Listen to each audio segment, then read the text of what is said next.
welcome to our Nature-Inspired Watercolour Series.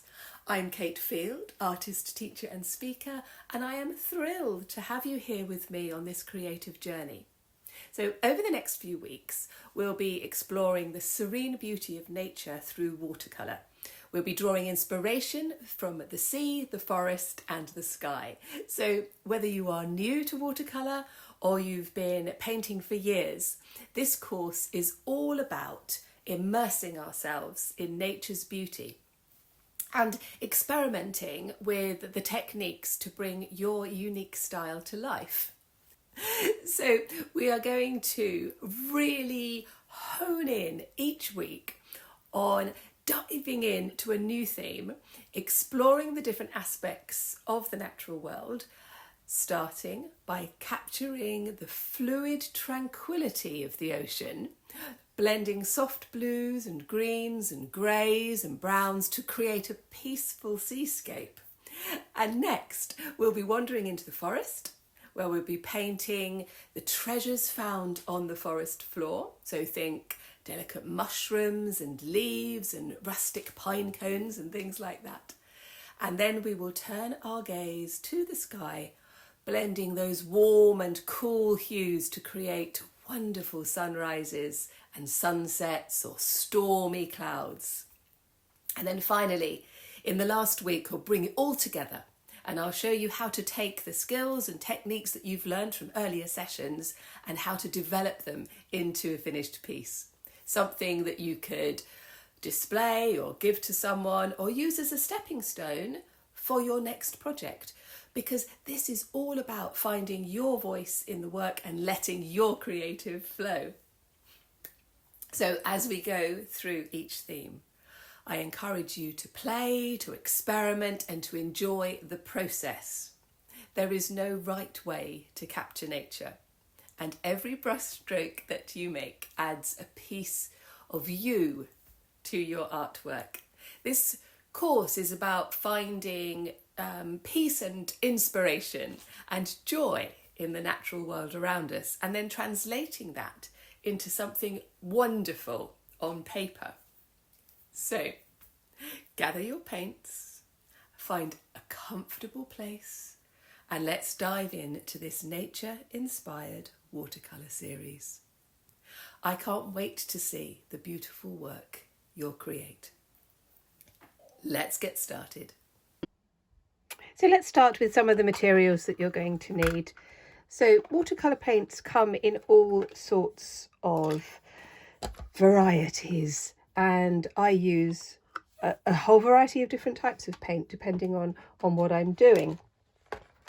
So these are fixed plates in there. These are the anilinky, very bright, vibrant colours. These are the Paul Rubens. They come in separate pans, so each of these will come out so that you can just replace the ones that you use more often.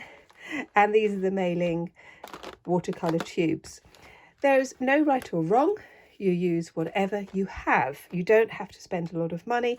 In this course, we're doing a lot of experimental exercises, and I don't want you to get worried about spending lots of money and wasting money and things like that, because that can really inhibit your creativity. I will put a list of all the materials that I use in the description. You're going to need a variety of different brushes. Again, you don't have to spend a lot of money, but the brushes do need to be soft. So just make sure that they're soft, and a flat brush and a round brush are really good. And you're going to need paper. And I think this is the question, let's move those out of the way. This is the question I get asked most frequently, is what sort of paper do I use? And the answer is I use all sorts of paper depending on what I'm doing. Because again, there's no right or wrong. For some things, using photocopier paper, printer paper is perfect. Using wrapping paper, brown paper, there's a whole variety of different sorts of papers that you can use. But for watercolour, you are going to need some paper that has some substance. So I like to use paper that is about 300 grams per square metre, which is kind of a bit like cardstock. It's that kind of weight. And some of the paper that I use is quite smooth and some of it is more rough. Some paper is specifically designed for watercolour, but you could also use wallpaper lining paper for your experiments because it's brilliant. And when I'm teaching in my classes and when I taught at school, I used that frequently. Now the other thing, I knew I'd put them somewhere, somewhere else. Here we go. Postcards. So these again is watercolour paper in a postcard size. And so you can use a whole variety of different types of paper. You're also going to need a soft pencil and some masking tape and a few other bits and pieces as we get into the course. So get your materials together. You're going to be working on different sizes of paper, which is why I wanted to put these here. And the first thing we're going to be doing is looking and exploring what the sea gives us. Now I've stuck 4 small pieces of the watercolour paper onto a bit of card. If you've got a drawing board, you could use those. This is quite a stiff piece of card and I've just put masking tape on it, basically to stop it folding in and just moving about. It kind of keeps it a little bit steady. We're going to be using a water spray, just ordinary water in there. And I'm going to start by using these pan paints. And this technique we will use frequently throughout the course. So once you've learnt the technique, you can then use it many, many times. Now, the first thing I'm going to do is I'm just going to spray the water onto the pans so the paint is now activated. Just keeps it nice and wet. And I'm going to start off in this little corner here, and I'm going to spray directly onto the paper so that it's going to be quite wet. I'm going to take my flat brush, I'm going to go into the blue, just going to put a little bit here. It's kind of like a bright blue. You could use whatever blues you want. We're just going to go into blue because in a moment we're going to talk about the different colours of the sea. So straight into the water, I'm just putting a line kind of in the middle. Again, and just dabbing it, and you'll see the dispersion there. Now this is going to be our horizon. Now quite often I would put a horizon on the thirds, but this one I'm just going to put kind of in the middle really, just to give you an idea of what it might look like. So straight away we have got a technique, and that just took seconds. And again, when we're working in watercolour, it's really important that you have this idea of working fast, not to get too bogged down with putting more on and taking things off and all of that. Just play with it and allow yourself to really understand how the paint works. So we're going to begin to add some more colour to this. So this is quite a turquoisey blue that I've got here, and I just want to add a little bit of dark grey. I'm going to give it another squirt. And I'm just going to start to add, again, I'm just dabbing the colours in, that they will start to disperse. Just let the water just sort of move about and let the paint move about like that. And then I'm just going to leave that one to dry and we will come back to it. But that's kind of our first technique where we're having this wet on wet. And I'm going to do this one here, and a similar sort of thing. Just spray some water, quite a bit, and I'm going to keep to this kind of moody grey. And this time I'm going to put my line nearer the top. It will kind of splash about, just putting dabs of the paint onto there. And now I'm just going to add a bit of green. So what I really want to do in this exploring the sea tutorial, just going to add a bit of water onto there as well, is to really look at the different colours that we get in the sea. So it doesn't matter where you are in the world, you're going to have different colours of the water, and that can be dependent on the weather and the seasons. Now, I live in the southwest of England by the sea, and sometimes I can have different shades in the sea on a single day, and I love that. And obviously when it's stormy, it's all going to look very much different, but I want to have this idea of tranquility. So you can see this one's puddling up here. Again, I'm just going to leave it. This one I'm just going to leave as well as we move on to the next one. Now you can see I'm moving quite quickly, and when we leave them to dry, we can then work them a little bit more. Not too much, but a little bit. Right, this one's going to be dry to begin with, and I'm just going to paint water. So I'm not using the spray. I'm just going to paint the top 2/3 here. I'm going to use this grey blue again, and I'm just going to do a line across there. Just want you to see that. So I hope that light's not too distracting. Here we go. Again, working very quickly. And then I'm just going to bring that down with water. So I'm not adding any more paint onto this bit yet. So it's still very pale. Right, I'm now going to add sort of the darker grey mixed with the blue and a tiny bit of green. And again, I'm just going to put that across there, so we can see how the paint moves about. And you'll get shadows over the sea depending on what the clouds are doing. And again, I love that. So I'm just going to add a little bit of dark blue. And this is the sort of thing that I really want you to be playing with in this exercise. We're just adding different types of colour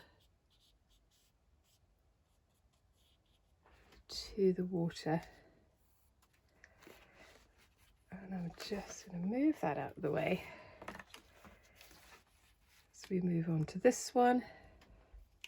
Again, I'm going to put the spray, a little bit of spray, similar sorts of colours. I'm just going to splatter these a little bit to begin with. I'm going to do a bit of splattering a bit later, just as if we have a little bit of a splash. But again, not too much, because I really want to get this idea of the calmness of the sea. Let's just put some of these in. So it's quite like a shimmer, as if it's got a little bit of movement, a little bit of shimmer. And again, I'm going to leave that one to dry. Now I'd like you to create lots of little exercises. I'm not going to stick this one down at all. This is quite heavy, 300-gram paper. Do the same thing, spray with water, but I'm not sticking it down because what I want to do is to start moving the paint around in a slightly different way. So I'm just going to splatter it a little bit and make it really quite wet. Moving that water around. I pick up that dark blue. And so the paper has just started to sort of move about, and then I'm just going to move the paper around, let it drip onto another piece. Let that move about like that. It will curl up a little bit until it dries, and then it will dry flat. Just going to add a little bit more of that turquoisey blue, like this. Just add a bit more there. Oh, that's not quite what I wanted. There we go, that's what I wanted. Right to the edges. And then what I'm going to do is to grab a tissue, just ordinary tissue, scrunch it up, just press that one down just a little bit, and I'm just going to take up some of the paint, just a little bit. Gives us a different type of effect that we can then play with and work with. Now the tissue is also good if you've kind of put too much paint on, or you think you don't quite like what's happening there. I'm going to leave that one to dry, just put there. I'm going to do the same thing again. I'm just going to turn it around that way this time. Change your orientation, because that will give you again a different feel. Putting in, I'm still just using my flat brush here, but you could start to use your other brushes. I'm going to just put that in there, just letting the paint move around, putting that up there, and then I'm going to use my tissue to take off some of that.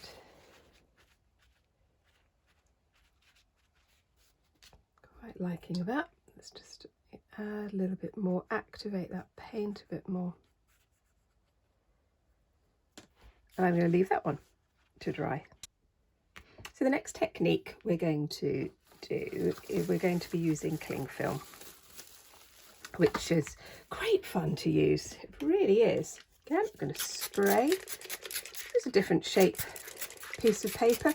Try different shapes. Don't just stick to the same shape. A slightly larger brush. And this time I'm going to be using my Analinki Vibrant watercolours.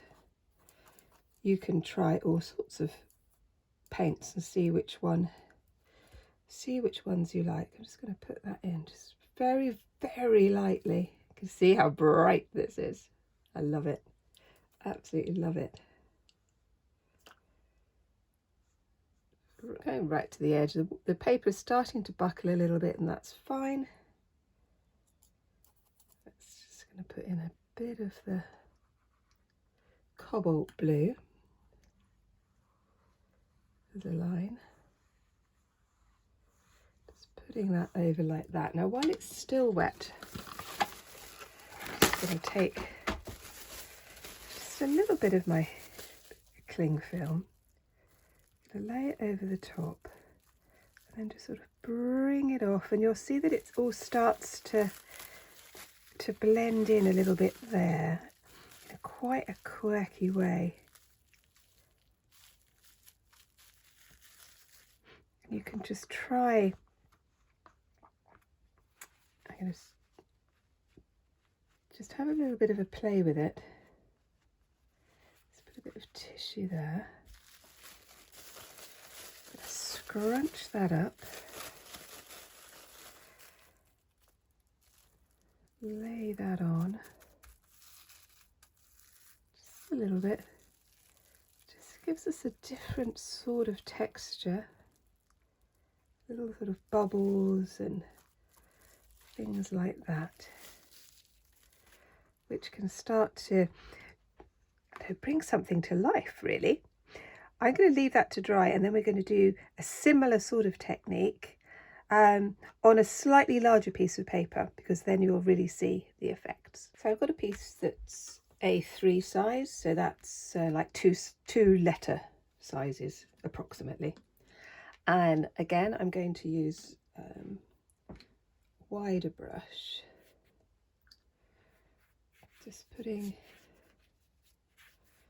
a bit of paint on here, lots of water. Just add a bit of spray to this as well. I'm going to stick to this kind of vibrant colours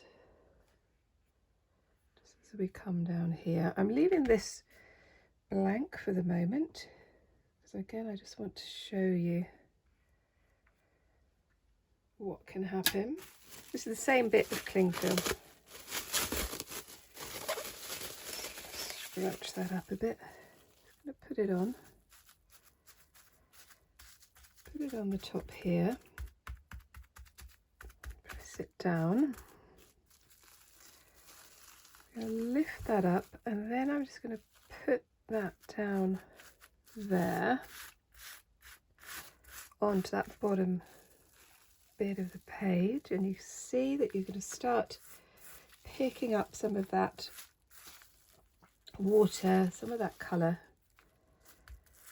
from the top, and I'm putting that into the bottom. So again, we're getting this same colours, but a different sort of feel.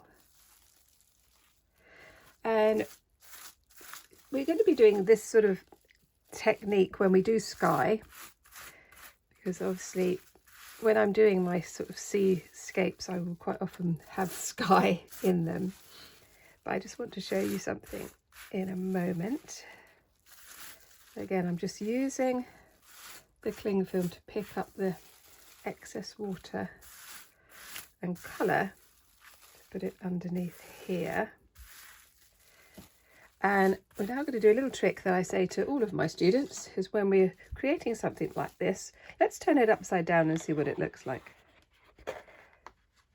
So now that's interesting, isn't it?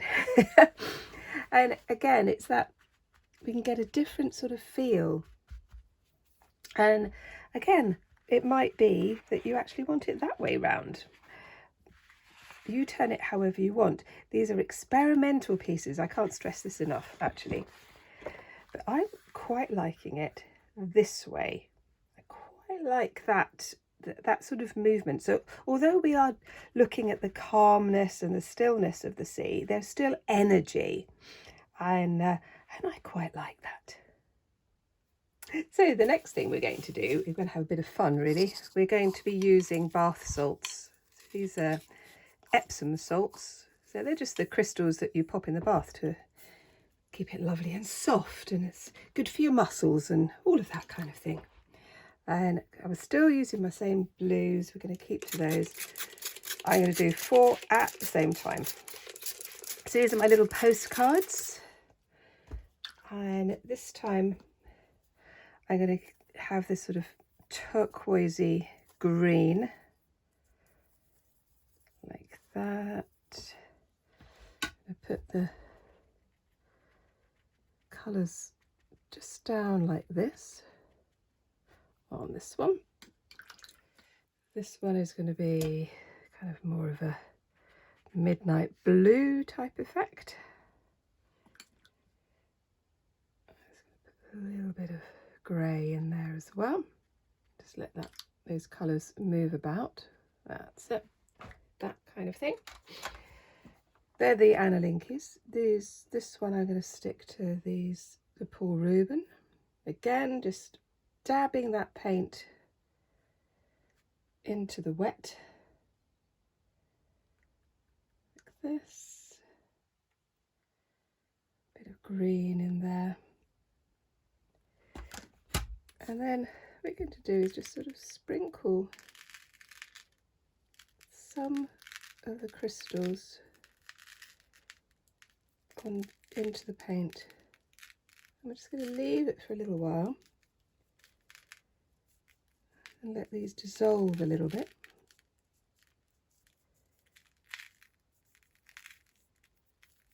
And you'll see what happens. The last technique that we're going to do in this section is using a resist. So this is just a white wax crayon. I'm just making just some waves, some marks on the page, which you can't see because it's white. And then I'm going to pick up this green. What I'm going to do is add some grey to that, a little bit darker, like this. Spray, and then I'm going to start to move the paint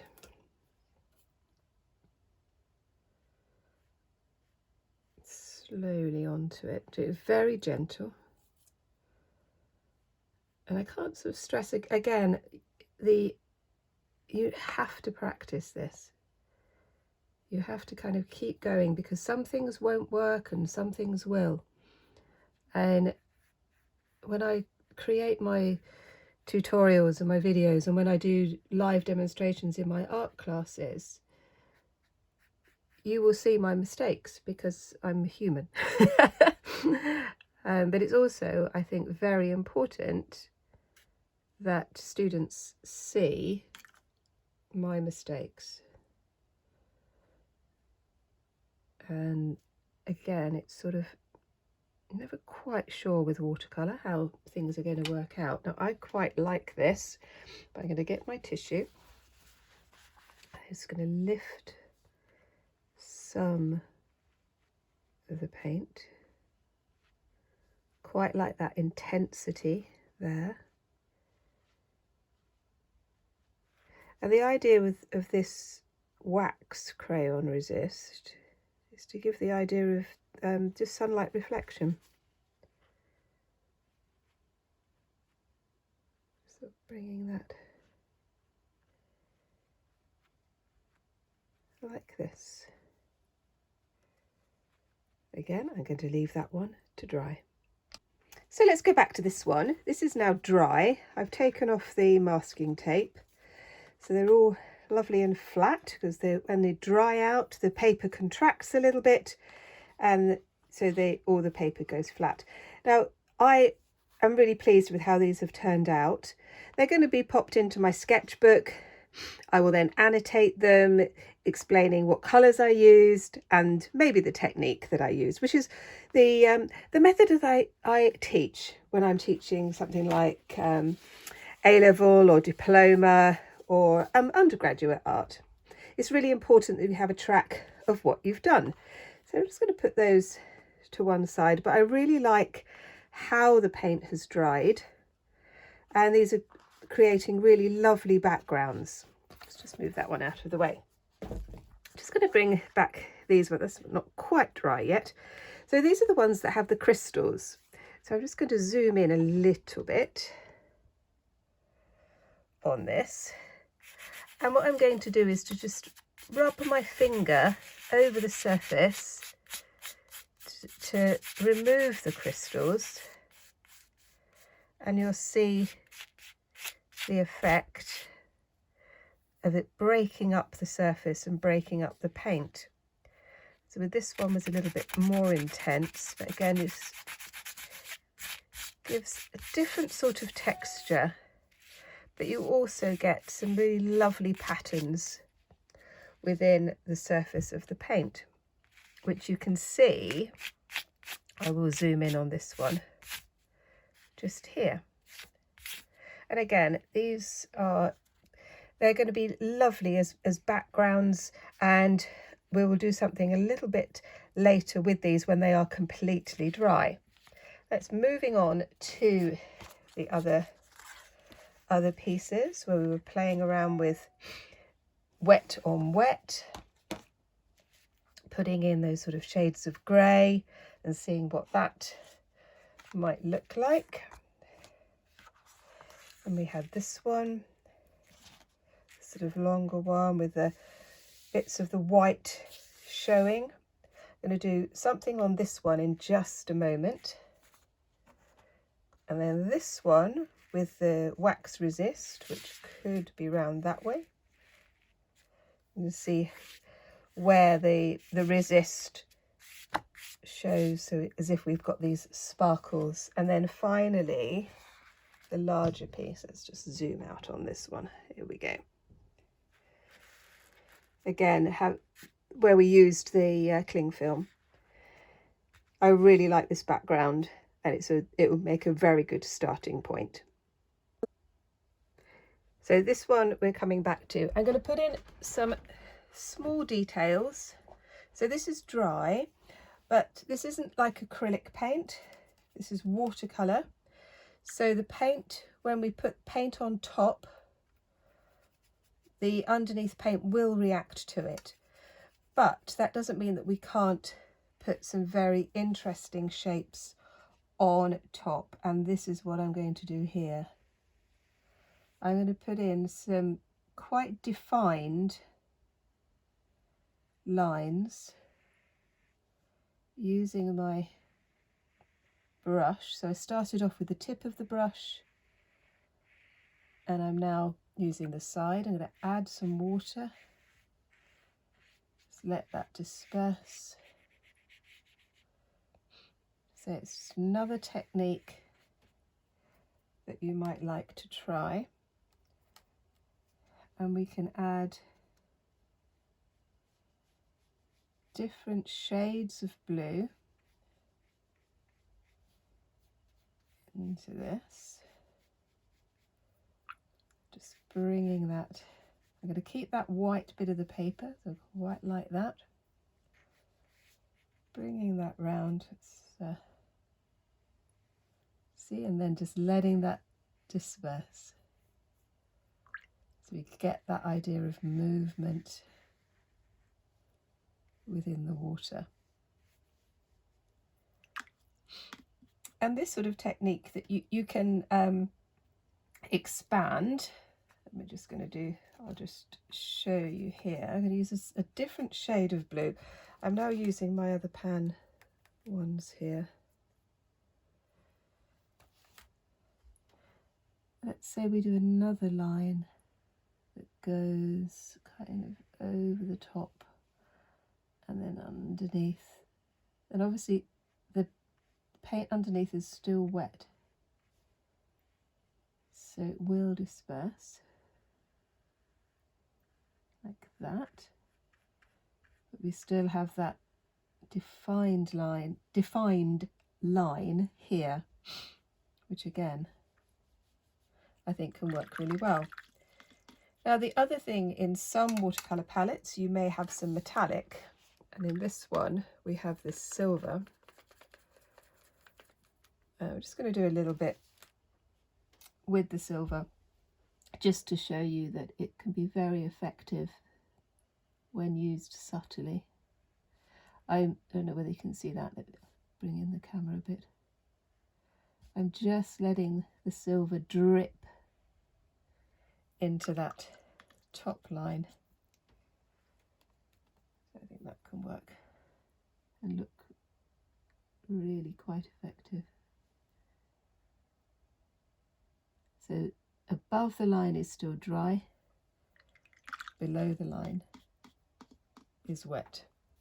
And I think that again is going to be a really lovely background for maybe putting some boats or people swimming or something like that. But for this particular exercise and for this particular course, we're just looking at backgrounds, but the ideas will just get you going. So I'm just going to put that one to one side, and we're going to come back to this one because there's not very much happening on here, but I do like the subtlety of the colours. So I'm going to kind of continue with this. I just feel it needs to have a little bit more. I'm still keeping it to the sort of bluey greys, very pale, as if it's quite a cloudy day. Just bringing those colours over the top. Just adding, again, this is the wet, so I think it's going to need a little bit of grey. Let's just bring in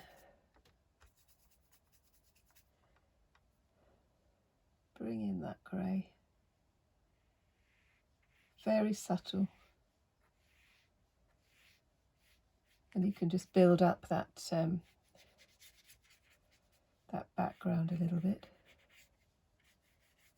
Those sort of soft clouds, as if they're clouds here.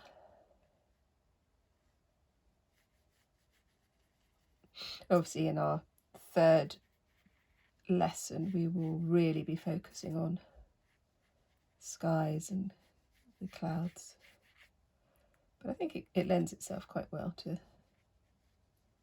this one. Just bringing that down, coming to the foreground. It's like this. Again, I will put that into my sketchbook. So to finish off, let's just do a little bit more on this one. I'm going to be using a kind of a turquoisey blue.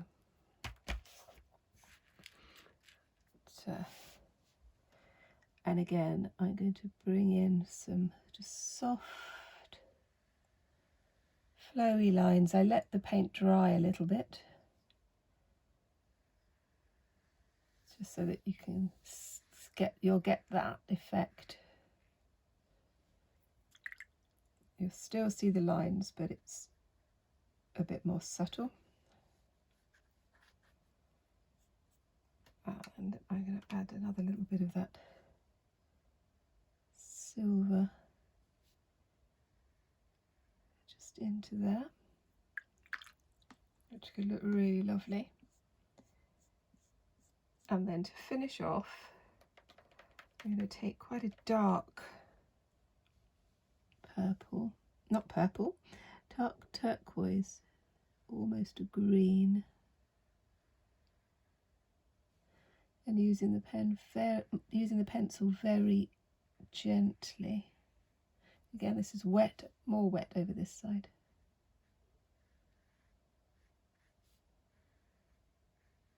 Like this.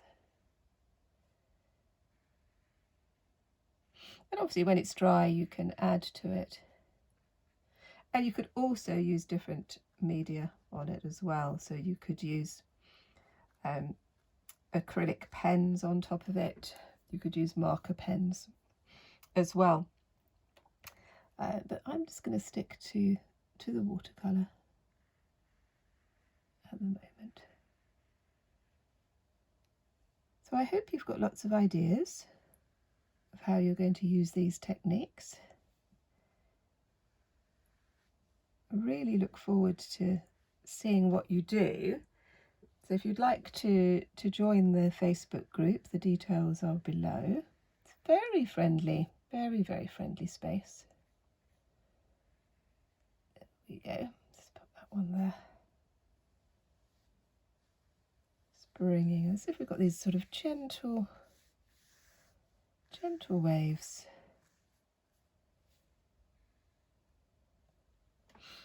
Like that. So let's see all of the ones that we've done so far. We have our small studies in these kind of subtle misty colours. Let's just move that one up there a bit.